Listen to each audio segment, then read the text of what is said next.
Dentro de cada mãe, existe uma forma única de amar. Amamentar um filho é uma delas. Doar leite também. Por isso, a Assembleia garante a todas as mães o direito ao aleitamento em locais públicos e incentiva a doação de leite materno. Mostre o melhor que existe dentro de você, procure os bancos de leite e doe. Assembleia Legislativa de Mato Grosso. Você participa, a mudança acontece.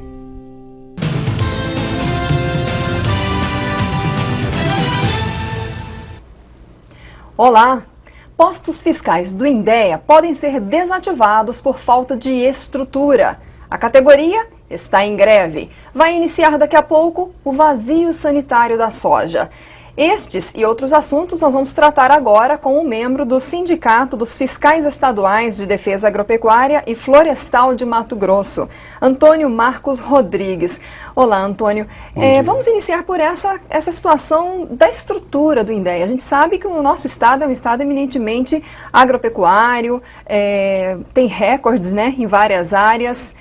Como é que está? Isso é verdade? Vocês estão na iminência de perderem postos? A estrutura dos postos fiscais ela é lastimável, né? Isso vem sendo, a gente vem perdendo qualidade na estrutura desde 2008, mais ou menos, quando foi implantado efetivamente o conceito de núcleo sistêmico agropecuário, né? No caso nosso, né, que era o núcleo sistêmico agropecuário, nós perdemos a nossa capacidade de gestão, perdemos a área administrativa, né? E foi uma luta até que voltou-se a ter autonomia alguns anos atrás, né? Ainda assim, por questões orçamentárias, né, não foi possível fazer as devidas reformas. Então, são estruturas muito antigas que estão realmente requerendo uma atualização completa. Mas exatamente o que falta nesses postos fiscais? Por meio de convênios, nos últimos anos, a gente conseguiu melhorar a estrutura, assim, computadores, conseguimos adquirir alguns veículos, mas a estrutura física do posto, né, que requer um investimento maior, essa estrutura tem se degradado muito.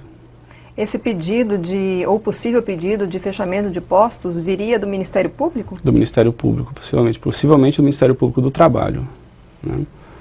Porque realmente, analisando essa estrutura, a gente tem telhados assim, que já bem degradados, a gente tem paredes, né, também degradadas, a estrutura de suporte, como a parte de banheiro, cozinha, muita coisa a gente não tem conseguido o devido investimento. Então isso gera um problema muito grande para a gente, né? Como você vai convencer um servidor a ficar 10 dias de plantão num local sem estrutura, né? E os nossos postos, por exemplo, nós temos postos fiscais na divisa entre Mato Grosso e Pará, em Vila Rica. A gente tem na divisa com Goiás, na divisa com Mato Grosso do Sul. Temos em Guarantã do Norte, né? E há necessidade de se reativar um posto ainda lá na divisa com Rondônia. E a gente está desativado. E mais 7 barreiras sanitárias na região da Bolívia. Então, a Bolívia, por exemplo, tem lugar na Bolívia que você não tem como se comunicar com as pessoas, nem celular pega. É uma situação complicada. E interessante que, como as barreiras sanitárias, boa parte delas foram construídas pelo Ministério da Agricultura, alguns dos prédios têm uma estrutura boa. Já outras partes, né, até algum tempo atrás, ainda eram literalmente grandes latas, né, de sardinha, porque a gente estava trabalhando esqueci o nome mas tipo assim, como se fosse um container, né, adaptado a ser posto fiscal. Algo improvisado, né? Bem improvisado. Então a gente não tem toda a estrutura ainda de qualidade, né, como deveria ser, uma vez que Mato Grosso é o grande recordista em produção de soja, algodão, suínos, peixes, né? Então nós temos grandes recordes. De um lado a gente tem o agronegócio extremamente eficiente, e do outro lado nós temos um Instituto de Defesa Agropecuária que, né, por questões orçamentárias, acaba não conseguindo acompanhar. E vocês estão em greve? Estamos em greve. Como é que está essa questão da greve? O que está sendo mantido pelo existe um documento, nós tivemos a tranquilidade de montar uma estratégia de greve e entregar a todas as autoridades. Então, todas as autoridades do Estado, quer seja o governador, o presidente do Instituto de Defesa Agropecuária, todo mundo foi comunicado do que seria mantido. Então, vamos dar um exemplo. Todos os eventos agropecuários que foram protocolados, que estavam cadastrados, né, tiveram toda a parte sanitária avaliada até antes da greve, eles seriam executados. Os eventos que não teriam condições de ser executados são os eventos que tiveram o seu protocolo e cadastramento. De repente você tem um protocolo do evento em si feito antes da greve. Mas devido ao tamanho da estrutura a ser mobilizada, a gente não conseguiu fazer o cadastro do evento antes do início da greve. O cadastro seria o quê? O cadastro é a última fase, é após toda a parte de inspeção do local, né, todas as medidas para se garantir a qualidade e a inocuidade sanitária do local devem ser tomadas antes. Então, tomou-se todas as medidas, teve certeza de que não haveria risco, cadastra-se o evento. As feiras agropecuárias, foram todas fiscalizadas? A Exponop aconteceu sem problema, né? Então, não houve problema em Sinop. A Exponop aconteceu tranquilamente, porque todas as medidas haviam sido tomadas com antecedência. Houve algumas reclamações de dificuldade na emissão das guias de transporte animal, das GTAs, né? Como é que está isso? Vocês conseguiram emitir?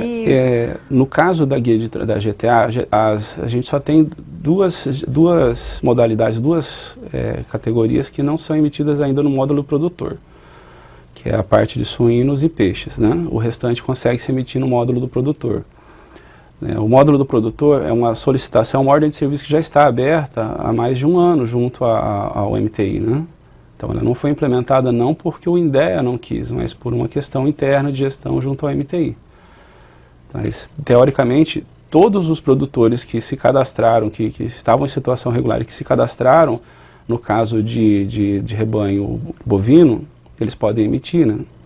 A partir automaticamente de casa, não há problema. Tanto que o módulo do produtor está 2 anos no ar e a gente tem 30% de adesão apenas. É isso que eu ia perguntar, quantos conseguiram se 30% cadastrar? De adesão. Então não é um instituto dificultando, né? Muitas vezes até o comodismo do produtor, isso é uma situação complicada. Algumas situações a gente até entende, porque boa parte dos produtores do estado são pequenos produtores que não têm estrutura em casa, né? E esses, infelizmente, a gente não tem como atender. Esse cadastro, ele é rápido, tem muita burocracia? Como é que é feito? Não, ele é muito rápido, né? Normalmente, no mesmo dia, a pessoa já sai com o seu cadastro feito. Mas durante a greve, eles conseguem fazer o cadastro? Não, porque os escritórios estão fechados, né? Esse mês começa o vazio sanitário da soja, né? Que é um período muito importante. Os produtores, a partir do dia? A partir do dia 15 de junho. Né? Os produtores não podem plantar, tem que deixar, né, toda a lavoura sem planta viva para prevenir a ferrugem asiática. E esse trabalho de fiscalização que é essencial para Mato Grosso, como é que vai ser? Uma parte desse trabalho pode acabar sendo executada. A gente não vai, se não me engano, acho que não vai parar 100%, né? Até porque é uma irresponsabilidade. Se a gente imaginar que quando surgiu a ferrugem em 2003, quando o Instituto foi procurado, né, a gente foi solicitada a intervenção nossa já em 2004, em 2005 a gente já começou o trabalho, em 2006 foi implantado o conceito de vazio sanitário.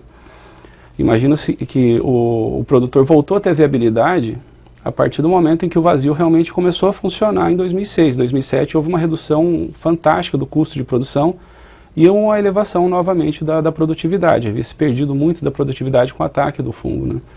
Porque como você tinha, a gente tinha mais ou menos uns 300 pivôs centrais cadastrados no estado, e esse pessoal estava produzindo soja de segunda safra em seu pivô central e outras culturas hospedeiras, você tinha a passagem do fungo viável de um ano para o outro e para todo o estado, né? Então, com o vazio, cessa a produção, né? O fungo ele é um parasita obrigatório, ele precisa ter a planta viva para sobreviver, e durante o vazio a gente tira o alimento dela, tira o hospedeiro preferencial, que é a soja. Então, ele vai ter dificuldade para sobreviver, tanto que a quantidade de inóculo baixa muito, e no início do plantio, né, o inóculo ele volta a se multiplicar, mas ele só vai causar dano no momento em que a soja está quase saindo da lavoura. Então você tem uma redução do custo de produção pela redução da quantidade de aplicações específicas, né? É um fungicida caro, né? Hoje nós temos um único grupo químico que é realmente eficiente, todos os demais grupos químicos de fungicidas foram absorvidos, né? A praga conseguiu se adaptar a ele, conseguiu adquirir resistência. Né? E só sobrou um grupo químico eficiente. Nesse vazio, o produtor ele também economiza com isso, né? Muito. A economia é enorme, a gente estipula, a gente imagina que seja para a ordem assim, de R$1 bilhão, mais ou menos, em economia. E mesmo assim tem produtor que tenta burlar esse vazio sanitário? Tem muitos, né? Tem muitas autuações nesse período? Isso no estado inteiro. Não é uma consequência, não é uma situação de um município ou 2 municípios, né? Isso no estado inteiro acontece. Já houve situação, inclusive, de solicitar apoio policial e do Ministério Público para fazer a destruição da lavoura, inclusive. Isso é... Quer dizer, ele foi autuado, não quis destruir, tentou entrar com medidas judiciais, aí a instituição conseguiu agir de forma rápida e foi destruída a lavoura completa. Vocês também fazem toda a fiscalização de uso, armazenamento, comércio de agrotóxicos, né? Isso durante a greve também pode ser prejudicado? A emissão da autorização de importação, ela cessou, né? Porque a gente não tem condição de acompanhar o fluxo desse produto.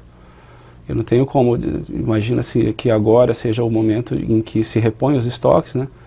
E a gente tem apenas 96 fiscais no campo, trabalhando para um estado com 10 milhões de hectares de lavoura, né? Então é desumano. Como eu vou pegar e colocar 10 pessoas para fazer o serviço de 96, que já é pouco, né? Então, pelo tamanho do estado, pelo tamanho da agricultura empresarial que você tem no estado, 96 pessoas é pedir demais, né? E tirar ainda uma boa parte desse pessoal estando de greve e colocando uma parte disso em plantão seria mais desumano ainda. Qual a expectativa do sindicato quanto a esse impasse todo? Já existe aí um princípio, né, de negociação do governo com as categorias em geral? Você acredita que isso se encerre em breve?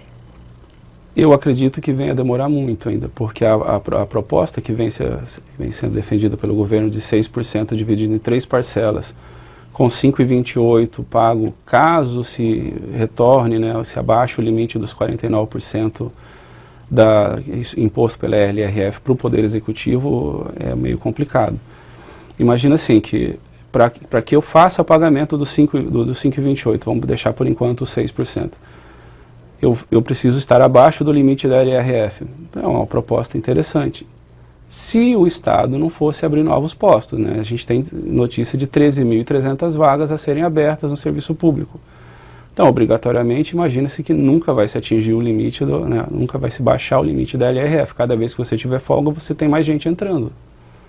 E você acaba aumentando, né? Extrapolando o limite da LRF. É o caso, não vou dizer que não é necessário, né? Se a gente for analisar no contexto internacional, países desenvolvidos com boa prestação de serviço público têm em média 30% da população empregada como servidor público. Mato Grosso está abaixo dos 15% da população. Então isso é um índice que preocupa, né? Como eu vou prestar um serviço público de qualidade se eu não tenho a quantidade necessária de pessoas envolvidas no processo? E eu tenho também o outro problema, que é a baixa eficiência do gasto dos recursos do setor público, né? A gente tem casos de escândalos na SEDUC, escândalos em vários setores, propina, superfaturamento. Então a qualidade do gasto tem que ser repensada. Eu acho que a qualidade do gasto ela tem que ser melhor pensada, inclusive, do que jogar-se a culpa, como está se fazendo, em cima do servidor público, né? Se você tem um servidor público desmotivado, não importa o que você faça, né? A gente comparar hoje o que se gasta entre as carreiras é diferente, né? A gente está penalizando ainda mais o professor. O professor é o profissional de nível superior mais mal pago do Estado. Mas você pegar e penalizar dizendo que os grandes salários são do servidor público é chacota, né? Falar que, pô, você dizer que o grande problema financeiro do Estado é o servidor. Você tem hoje o Ministério Público com salários, assim, se você puxar a folha da transparência, tem pessoas com R$100 mil de vencimentos no mês, né? O governador acabou de tomar uma atitude estranha para um período de crise. Ele autorizou, por meio de lei, né, a equiparação do salário do Ministério Público do Estado ou dos ministros do Supremo em 90,25% do vencimento do ministro Supremo autoindexável. Quer dizer, há um aumento do salário do ministro do Supremo, automaticamente o procurador de justiça recebe os 90,25, ele aumenta o salário para 90,25. E dentro das carreiras, a gente pegar o conceito de advogado público, que é definido na Constituição Federal, quem são os advogados públicos? Procuradores de Justiça, procuradores do Estado e defensores públicos. Se eu estou fazendo isso para uma carreira, não tarda muito o que vai acontecer para as demais carreiras. Outras, né? Era uma briga antiga do Ministério Público isso, inclusive, né? Mas... E se a gente for falar de autoindexação, por exemplo, nós temos correlação com a área federal, né? Os fiscais federais agropecuários acabaram de ter um reajuste enorme, né? E nós ganhamos hoje, nós que executamos a mesma função correlata a nível de Estado, não se compara os nossos vencimentos com os deles, né? É brincadeira para fazer a mesma coisa. E cada vez mais acontece a transferência de atribuições do Ministério da Agricultura para o Estado, né? Nós não fazíamos a fiscalização do comércio de sementes e mudas, nós recebemos essa atribuição do governo federal. Nós não tínhamos 400 estabelecimentos cadastrados para comércio de sementes e mudas. Quando o Instituto de Defesa Agropecuária assumiu, né, a atribuição, nós já passamos de 1.400 estabelecimentos a serem fiscalizados, cadastrados, registrados e fiscalizados pelo Instituto de Defesa Agropecuária. Então nós colocamos mais eficiência na fiscalização. E existem, né, várias outras atividades do Ministério que vão acabar sendo repassadas e absorvidas por nós, né? Sem se falar de melhoria de estrutura, sem se falar de melhoria salarial, porque é impossível você imaginar. Ele executa a mesma função que eu, com um salário muito superior. Então é algo que tem que ser discutido. Em todas as esferas a gente tem que analisar isso, não só não defendendo apenas a carreira, assim. Mas eu acho que é algo que o Estado teria que rever, porque ficar jogando a culpa toda vez em cima do servidor público sobre os erros do Estado é complicado. Bom, vamos ficar no aguardo então, né, do que vai acontecer aí essa semana. Promete pelo menos um grande embate, né, entre governo e servidores. Antônio Marcos Rodrigues, muito obrigada pela sua presença no RDTV. Nós conversamos aqui então com o Antônio Rodrigues, que é representante do Sindicato dos Fiscais Estaduais de Defesa Agropecuária e Florestal de Mato Grosso. Fique atento às notícias no RD News.